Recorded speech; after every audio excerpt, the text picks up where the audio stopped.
মোদিকে ইউনূসের ফোন, সংখ্যালঘুদের নিরাপত্তার আশ্বাস। ভারতের প্রধানমন্ত্রী নরেন্দ্র মোদির সঙ্গে অন্তর্বর্তী সরকারের প্রধান উপদেষ্টা মুহাম্মদ ইউনূসের ফোনালাপ হয়েছে।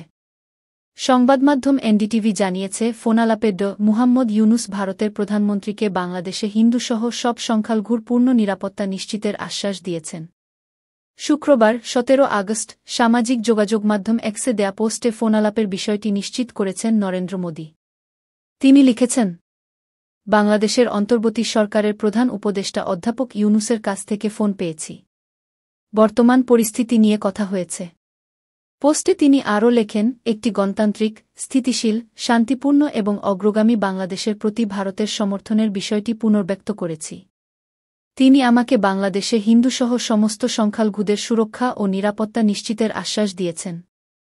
এর আগে বৃহস্পতিবার ভারতের স্বাধীনতা দিবস উপলক্ষে রাজধানী দিল্লির রেড ফোর্টে দেয়া বক্তৃতায় বাংলাদেশ নিয়ে কথা বলেন নরেন্দ্র মোদি।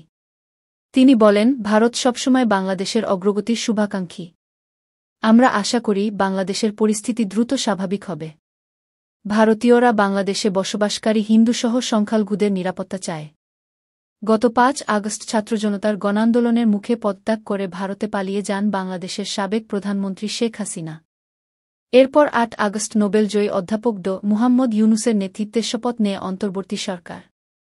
একই দিন মুহাম্মদ ইউনূসকে অভিনন্দন জানিয়েছেন ভারতের প্রধানমন্ত্রী নরেন্দ্র মোদি।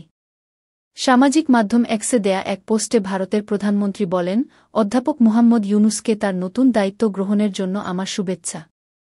আমরা হিন্দু এবং অন্যান্য সব সংখ্যালঘু সম্প্রদায়ের নিরাপত্তা এবং সুরক্ষা নিশ্চিত করে স্বাভাবিক অবস্থায় দ্রুত ফিরে আসার আশা করি।